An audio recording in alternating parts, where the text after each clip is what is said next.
Victor, if you can get, start the video. Give everyone a minute to come in and join. While everyone's coming and joining the meeting, if everyone on the board can please make sure that your microphones are off until you're ready to speak. Hi.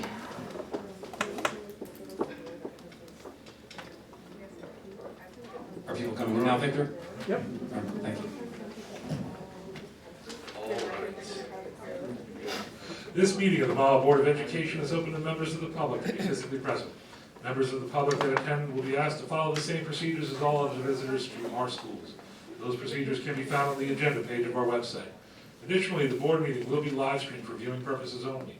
Anyone wishing to view the meeting may do so via Zoom. The webinar ID for this meeting is 822-9874-9707, and the required password is 301841. I was about to say Mr. Fleetwood. Dr. Totoro, give me a roll call, please. Not a problem. Mr. Copeland. Here. Mr. Silva. Mr. Denise. Here. Mr. Gallo. Here. Ms. Conoco. Here. Dr. Morthy. Here. Dr. Park. Here. Ms. Saccone. Here. Mr. Kaczmarski. Here. Adequate notice of agenda of this meeting has been provided with the Ridgewood News and the record specifying that the Mahwah Board of Education will meet on December 22nd, 2021 in the Administrative Office at 60 Ridge Road, Mahwah, New Jersey. A copy was filed with the Township Clerk. Can you please rise for a salute to the flag? Ms. Conoco, please lead us. I pledge allegiance to the flag of the United States of America and to the republic for which it stands, one nation, under God, indivisible, with liberty and justice for all. We'll be moving executive session to the end of the meeting.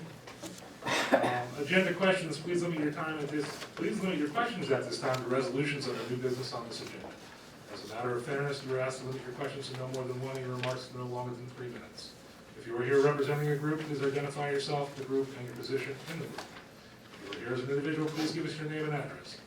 This section of public participation will be limited to 15 minutes. Please specify the resolution you are referring to in your question, and please get a motion to open the meeting to the public. Ms. Conoco, second by Mr. Copeland. Anyone have any agenda questions? Seeing none, can I please get a motion to close the meeting to the public? Dr. Morthy, seconded by Mr. Gallo. Superintendent's report, Dr. Totoro. I wrote all that down. All right, just a minute. In previous meetings, we are constantly talking about the work that the students are doing and the staff is doing to just put out great product that we all can be proud of. At the last meeting, we also spoke about the performances across the district and the amazing talent that we have. What better way to showcase this than to bring our Mahwah High School select strings for a short performance to showcase their expertise in that field. So Miss Campbell and the select strings are over to the left. So board, if you feel comfortable, if you can go over to experience the performance, and we'll move the camera so people at home can watch as well.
Just want to thank again Ms. Campbell and Mahwah High School Select Strings. That was absolutely excellent and a great way to send us into the holiday break.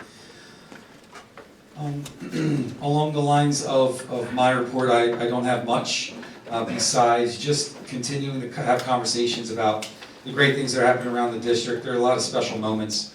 We were at Round Hill Ridge today, and the administration and teachers had a nice experience for our students that at the end of the day they counted down for 2022. It was a really special moment. They all got a chance to celebrate together.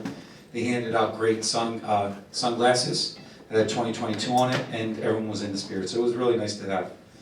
Another piece was Mahwah High School. They had the Breakfast of Champions today, where the Mahwah High School girls soccer team was celebrated for their great success on the field. So congratulations to them again. Last but not least, I just want to say a big thank you to our teachers, our administrators, for putting together such a great year thus far. We know there's been a lot of challenges in front of us, behind us, and ahead of us. And they've done such a wonderful job of being committed to making the experience for our students as normal as possible. And I just want to thank our students for walking alongside of us, as well as the parents. We know we're all in this together. So September to December was a special time. And I look forward to great things to come in the new year. So thank you to everyone. And I also want to say happy holidays, and I wish everyone a happy and safe break. Thank you. Mr. Peter is absent. Dr. Farrer. Very short report this evening. The first piece is we have an asterisk on tonight's agenda. 18C has an appointment for an instructional paraprofessional grant for Ridge Middle School.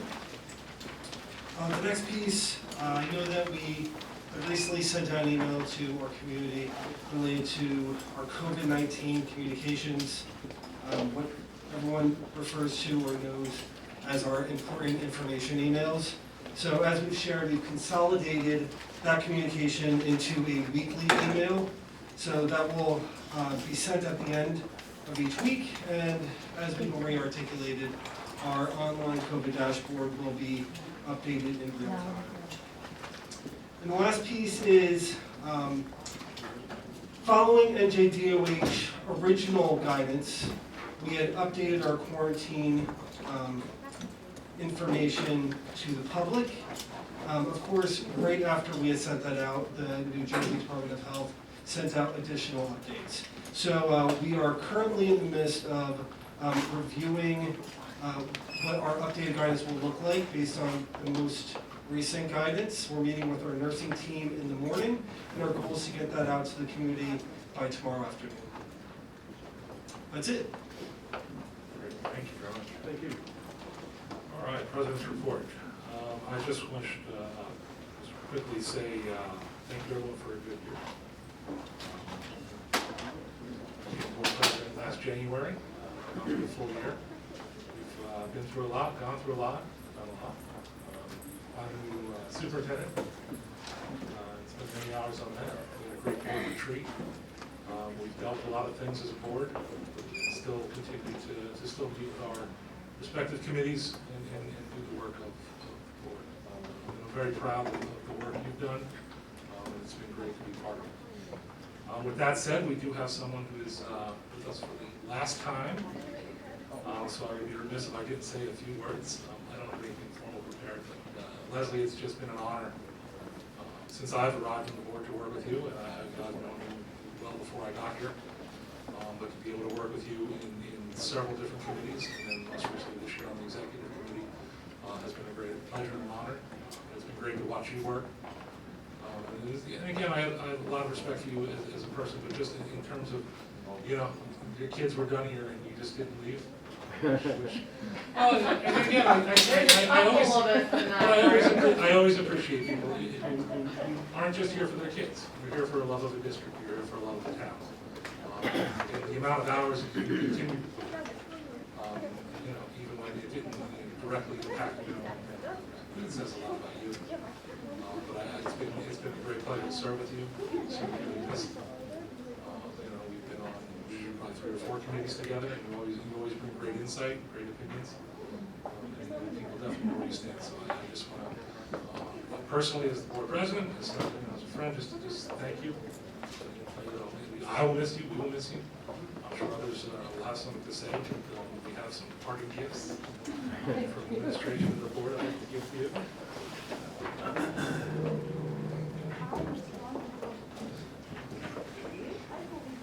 Thank you.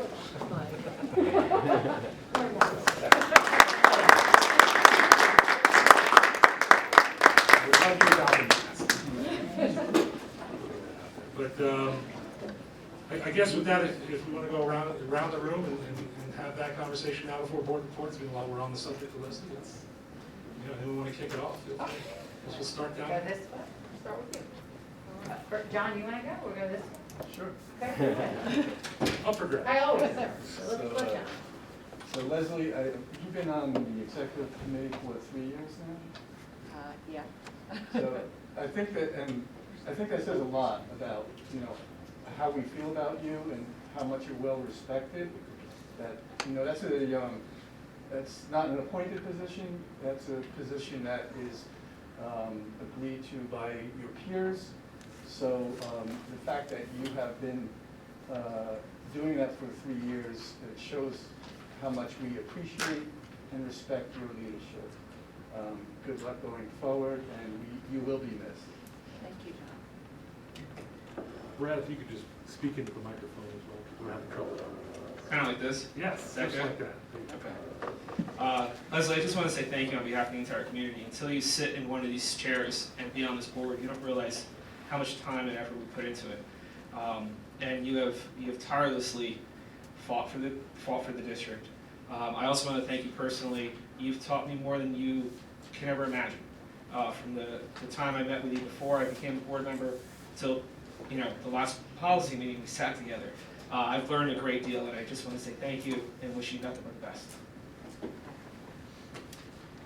Leslie, unfortunately, I got to know you the least of all the board members who come to Lewis. And we didn't really get to work on committees together, but I still remember you welcoming me as a new board member and making me feel at home. And it's really just been a pleasure to work with you, so thank you.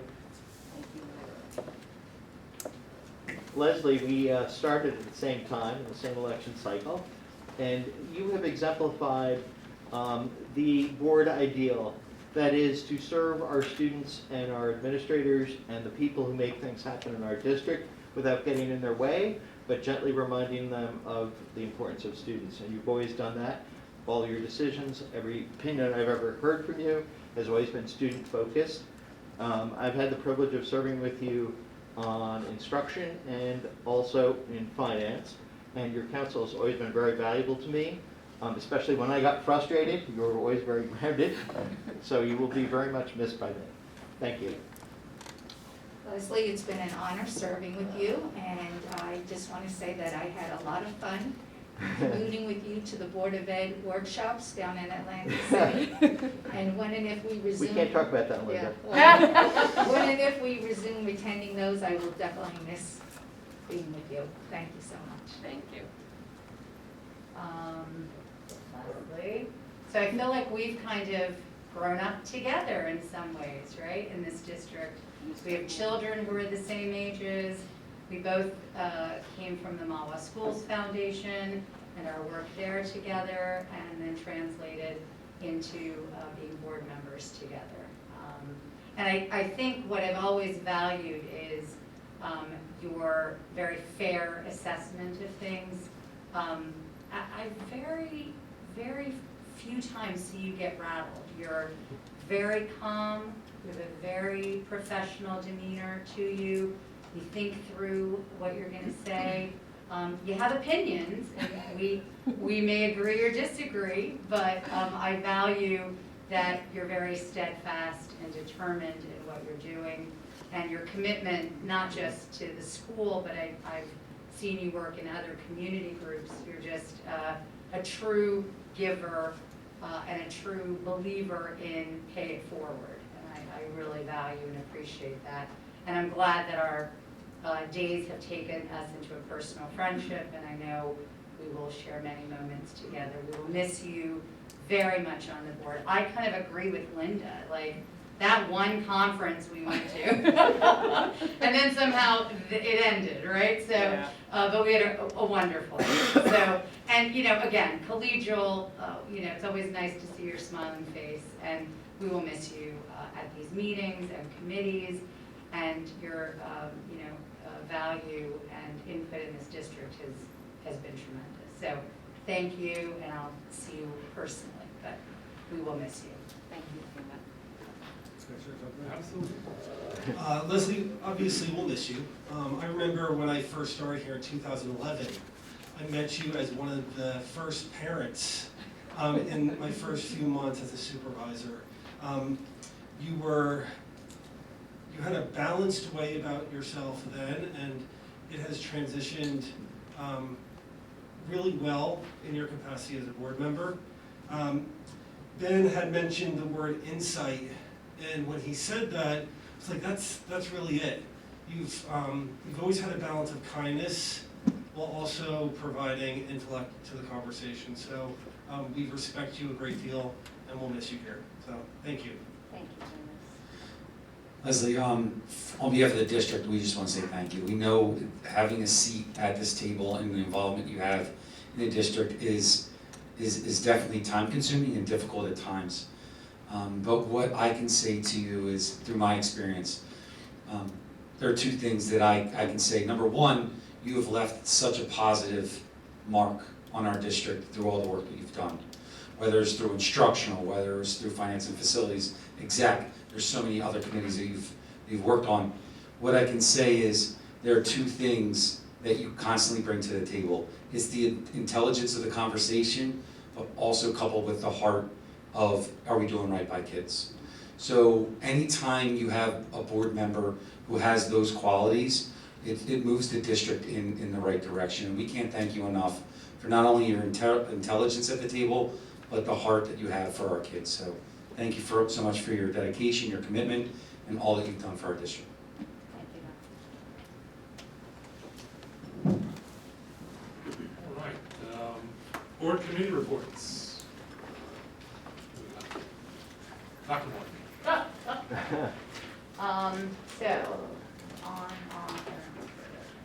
There we go. So we had our December instruction and curriculum meeting. And on a side note with Leslie, she did leave us in instruction and curriculum to go to finance, Mr. Gallo. Just saying. But it's okay, we forgive you. So two important things. And again, I maybe people have heard about the Joyce Kilmer Innovation Lab, perhaps some of you who have students there. Dr. Bowie, Ms. Adams, and Ruth Gilman were there, and Dr. Bowie presented about the space and about what the goals are for this innovation lab. So, oh God, what? I have done this now 2 or 3 times. It's okay. I apologize, It's all right. Ms. Davis. I say it every time. Wait, and like she's not in the district anymore, Mr. Fair. What is wrong with me? All right, I apologize. Thank you for correcting me. Ms. Davis, Ms. Davis. So part of the strategic plan, the planning and design of this is a renovated computer lab. When JK went to modified 1-to-1, they realized that the computer lab could be used for a different purpose, therefore the innovation lab. So they spoke about the curriculum being broken into 3 units. Unit 1 is the introduction to design thinking and engineering design. Unit 2 is a combination of coding through coding.org and robotics through BristleBots. And Unit 3 will be like passion project of the kids. They're going to deliver this through the library and the media specialist. And February 2022 is what they shared would be perhaps a ribbon cutting. So very, very exciting, creating the bridge that then leads to our think tank when they're in the high school. The other thing that was exciting was community problem solvers. They had a presentation for us, the students. It's always nice when students come, just like the chamber ensemble, so it's nice to have students come and speak with us. They came with Justin Saputsky, and Nikki Van Ness was there as well. This is a course that runs every 2 years and focuses on local issues. They've decided to work with MEVO, which is the Mahwah Environmental Volunteers Organization. They identified their issue of cleaning up Stag Hill area of the Ramapo Mountains due to illegal dumping and waste disposal. So they kind of walked us through how they were going to do this on the elementary level, middle school level, and then through the high school. And their goals for 2021-22 are to prepare materials K through 12 for education and incorporating ideas into the curriculum, collaborate with members of the Ramapo Lenape tribe, and work also with the Mahwah Museum. So I know that several board members and several members of the administration participated in a cleanup day that was part of this project. And I think it was a very successful event. There'll be another one, I think, in the spring. So really very innovative and great ideas from our students. Lastly, we had a Thunderbird partnership update. We have, there have been a few articles that have gone out, correct, on the local and state level. Mr. Fair has been, I think, interviewed about the partnership. And the other thing is they set up a more consistent thank you system to recognize those who volunteer with us. So thank you to all our Thunderbird partners. And if you'd like to sign up, information is on our website, and it's a really tremendous way to give back. Thank you. That's it for me. Great, thank you very much. Colin? Mine's pretty quick, not much going on in the next couple weeks. First of all, I wanted to thank the administration and all of our staff who organized the vaccination and booster drive clinic, on Monday. I want to thank Mrs. Saccone for attending on behalf of the board. Board members will be sending out monthly different events that are coming up that we could participate in, have a presence at. I think that's going to be one of our goals for the next calendar year. And then just want to wish everyone a very Merry Christmas, a Happy Kwanzaa, and a very happy and really healthy New Year. Have a wonderful break. Thank you. Thank you. Thank you. Other board member reports? Just very briefly, I just want to, I've been talking a lot about our land engineering audits of all our buildings. We finally came to the end of the marathon session of meetings. I want to thank all of the administrators, Greg and Kyle and Mike, Dennis have participated, as well as all our building principals. We spent a lot of time looking at every single system in our infrastructure. We heard a lot of good things, but also issues that we have to work on, and we have plenty of work to do going forward. I also want to thank my fellow committee members for also sitting in on all those sessions and asking probing and informative questions of our land engineering associate experts.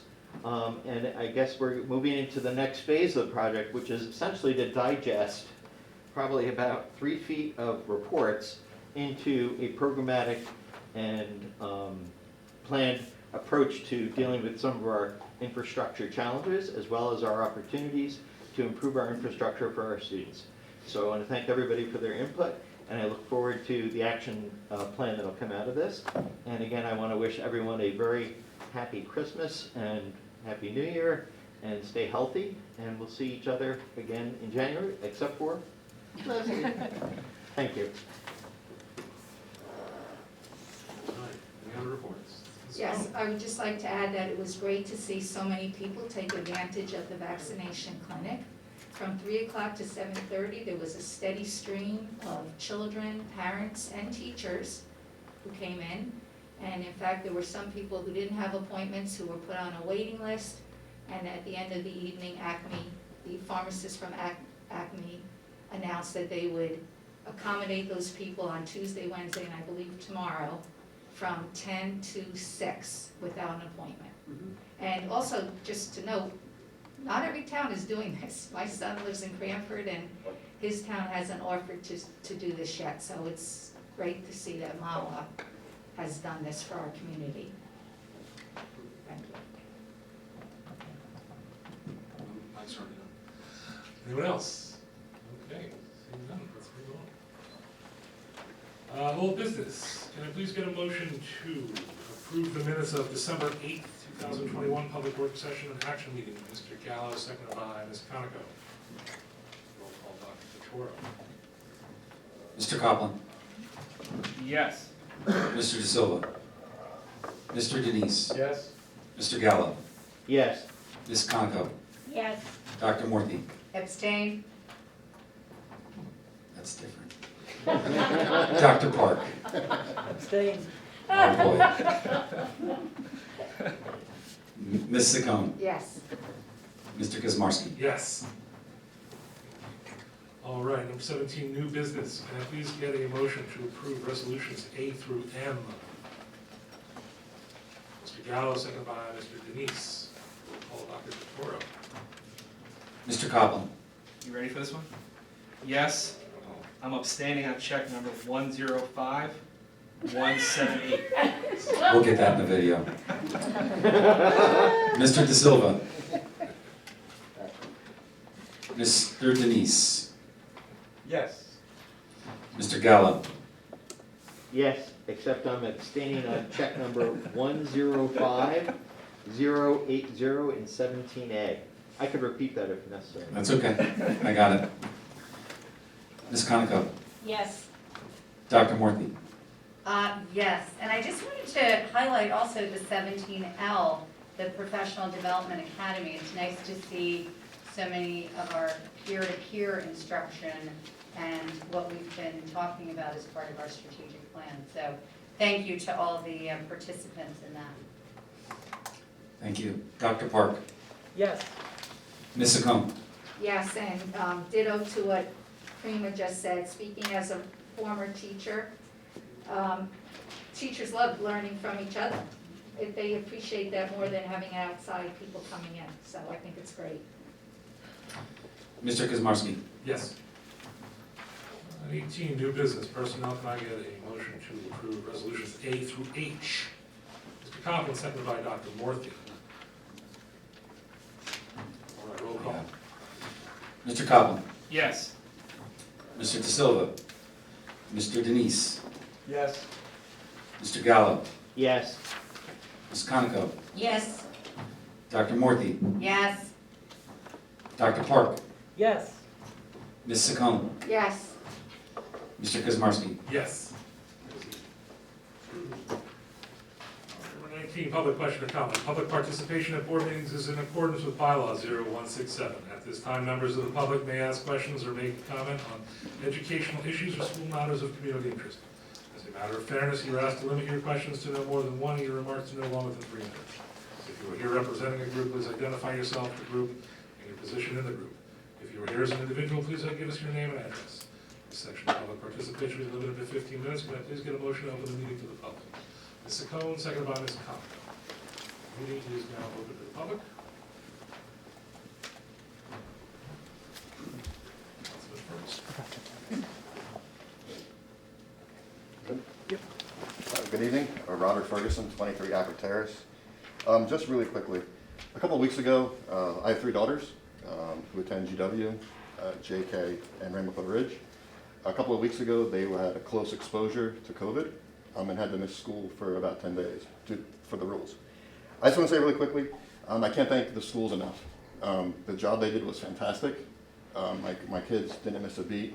They were out of school. The days they were out of school, they Zoomed. But from the nurses, the principals, the teachers on down, the experience was just unbelievable for our family, and I really, really appreciate it. So thank you very much. That's it. Thank you. Thank you, Rob. Any other members of the public wishing to speak? All right, seeing none, can I get a motion to close, please? Oh.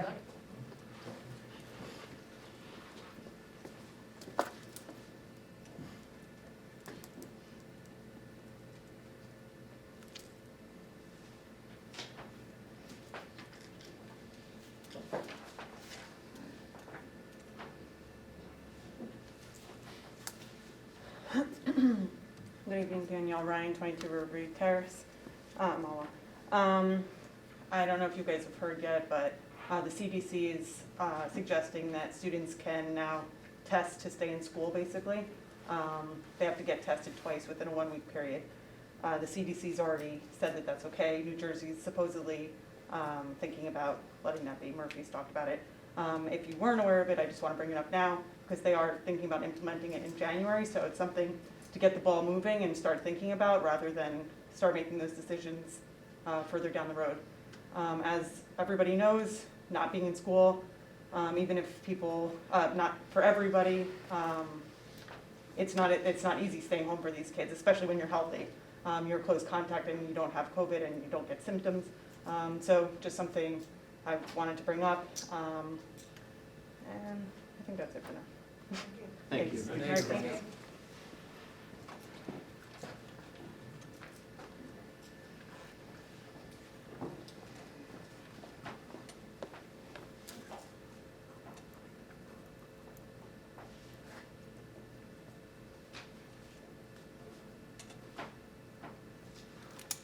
Good evening, Lou Theodoro, 1 Internet Place.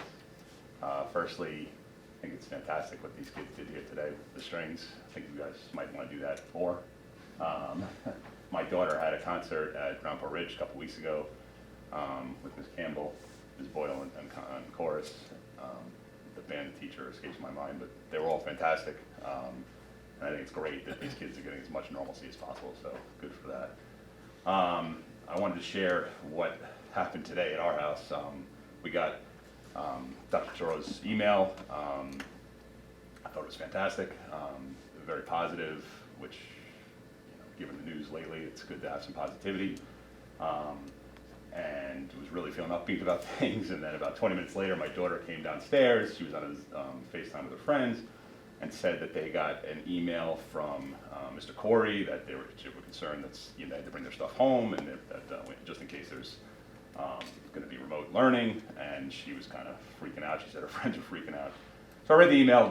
Mr. Corey didn't say that they were going remote. I don't even want to, it wasn't even close to that. But the only thing that they saw was remote learning. And unfortunately, my kids have not had the experience that the prior person said. They do not, my daughter specifically, remote learning is just a disaster for her. She needs to be there. She needs the consistency and the routine that going to school brings. I think you guys get that, but I just implore you, everything you can do to keep the schools open. I know the next month is going to be tough. The case numbers are going to explode. They already are.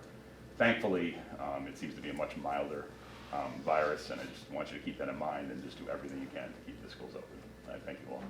Thank you. Thanks. Thank you, Mr. Theodore. Just to give everyone a frame of reference on the email that Mr. Theodore is referring to.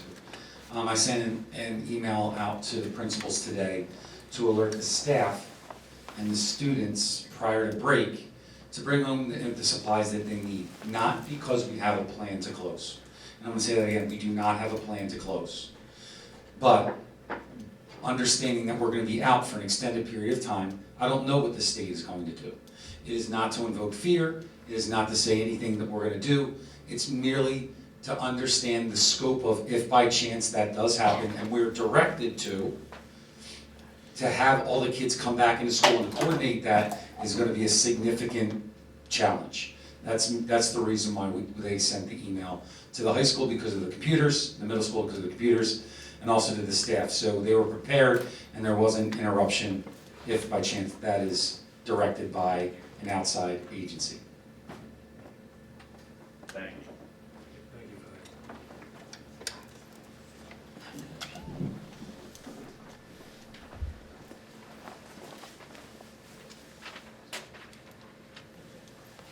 Michelle Sullivan, 10 Stonewall Court.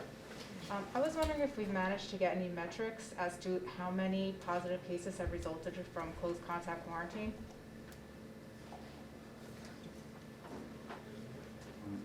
Can you repeat that? I'm sorry. For the number of kids that have had to stay home for 10 days or 14 days, how many of those kids have resulted in an actual positive case? Do we have any metrics on that yet? So if you've quarantined 1,000 kids, how many of them actually turned up positive? Yeah, we don't have an exact number, but as I shared with you at a previous meeting, there have been students who have been identified as close contacts who have essentially contracted the virus. So Oh, I'm sure there have been. I just want to know if Yeah. it was 1%, 10%, 20%, if there No, were we don't have that civil. number. Okay, thank you.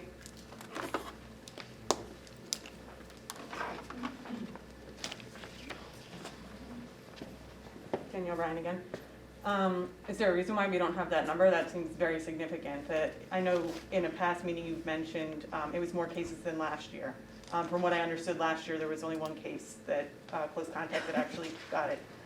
So if we're sending these kids home, again, like if this program comes about that we're allowed to do this, if we're sending, and I know actually the town Murphy's from, I don't know where he's from, but the town he's from is no longer having their kids stay home. You're punishing healthy kids who aren't vaccinated, even though vaccinated students can and do get COVID and can and do pass it along. So you're punishing one group of kids. If there was a significant number of cases, that would seem to make more sense to, I would think, the average person rather than like we made 500 kids stay home and 3 ended up getting COVID. Like 3 versus, let's say, 50 or 100. Like I just don't, I feel like there should be numbers on that. I don't understand why we don't have those. Well, I think if I'm understanding your question, correct me if I'm wrong, the analysis that you're looking for us to do would alter the close contact determination. Is that ultimately the question that you're asking? No, you're saying that you don't have a number on how many close contacts actually resulted in somebody having COVID. Correct. So along the lines of the close contact determination, all of that has been actually streamlined this year due to guidance from the CDC, understanding that the mask is a significant help of determining if the student is a close contact or not. There's been a lot of things from last year to this year that have been streamlined. Along the lines of the analytics of our data, no, we don't have, just a perfect example, we've had 25 cases this week. The amount of time that it takes us to contact trace and to do all of the different paperwork while simultaneously running the district, to be quite honest with you, we haven't had the time to do the analytics of that because that's not going to change our determination or our process of what we're doing. Well, can I tell you that we're going to do that over time? We might, but that number does not dictate what we have to do with contact tracing and that determination. We're sending students out because they're positive. So all the things that we have to do along the lines of understanding that you're the positive, and then starting to do the thorough analysis of from the time they walk into our building to the time that they leave, all the different people that they intersect with, and if that's a close contact, that is such an overwhelming task. And as you can see on the dashboard, it has been completely lighting up over the past couple weeks. We haven't taken the time to do the analytics. So if close contact, because that's just, you're saying there's 25 cases this week. So close contacts, if I'm not mistaken, there's been plenty of cases where like the last contact was on Friday and the kids are getting sent home Tuesday afternoon after having spent time in school. Does that then broaden the close contacts because that close contact was now in school and interacting with more people than just the actual positive case? And who even does the contact tracing? The nurse? Correct. And there's no conversation with the close contacts. They don't have any voice in saying like, I wasn't near this person, or like, how is this being determined? Because I've heard people say that as well, where like my kid's a close contact, yet they weren't they weren't actually in close contact by the definition. So I'm curious like how we're just with a broad stroke, like who's getting labeled? Let me kind of correct that. There's no broad stroke. The nurses speak at length with the positive case. Mm-hmm. They go through their schedule from the date of the symptom, and they go back 2 days.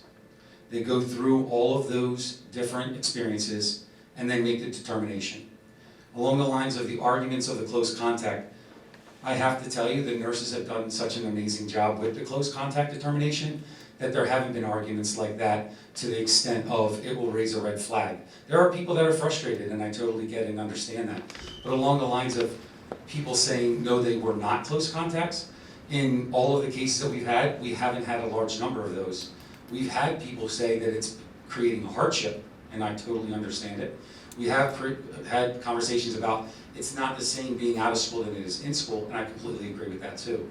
But along the lines of broad stroke, I have to respectfully say that that's not taking place, and the nurses are extremely skilled in their questions. They're extremely skilled with leaning on others around the district if they have questions of their specific case. They work in conjunction with each other. We work in conjunction with central office. as well as our district physician, to make sure that we're making the right decisions in such an important time. So a kid is supposed to know who they came in contact with for minimum of 3 days, 2 days before, day of, and potentially they're coming into school like a day maybe after they should have been, like they're pending the results, so they don't know that they have it yet. And that kid is who's getting to determine, with help from the nurse, he or she is supposed to remember all the people that they came in contact with. The student and the parents, in some cases. Well, the parent's not in school, so the I'm gonna parent answer your wouldn't know. question.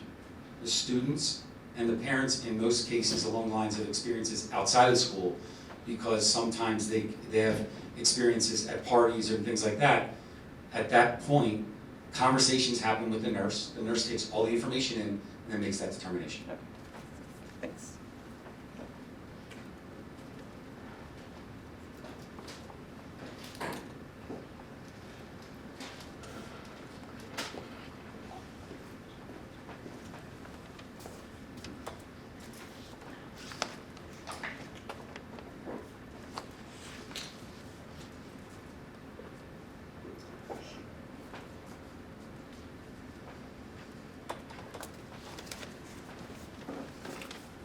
Good evening. Phil Ross, from Mahwah, put my address down there. Since January 1st, 2020 through November 1st, 2021, in the age group of 5 to 17, there have been 293 deaths of children in the state of New Jersey. The listing goes like this. Other, there's 73, cancer 45, heart disease 11, accidental injury 70, suicide 36, homicide 30, drugs 15, drowning 11.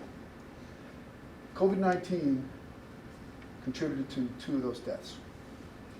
And the data that I have did not depict whether the people, the children who died had any comorbidities. So if you look at that, we're talking about a 0.68% of all the deaths in New Jersey in the age group of 5 to 17. Now, I know that we have been abiding by state mandates. Will we as a district be supporting a mandate for inoculations, vaccinations for children against COVID? Will we be supporting that as a district if it comes down? Considering that there are quite a few potential side effects here. Of course, we have myocarditis and pericarditis, and of course, those who suffer from anaphylactic shock. Will we as a district be in support of a vaccine mandate for our children? Mr. Ross, right now, we have, I think we've made it really clear that we recognize that it is a parent or individual's decision to get a vaccination or not, and that's where we are. It's not a mandate, so we're not mandating it. As of now? As of right now, yes. Thank you. Thank you.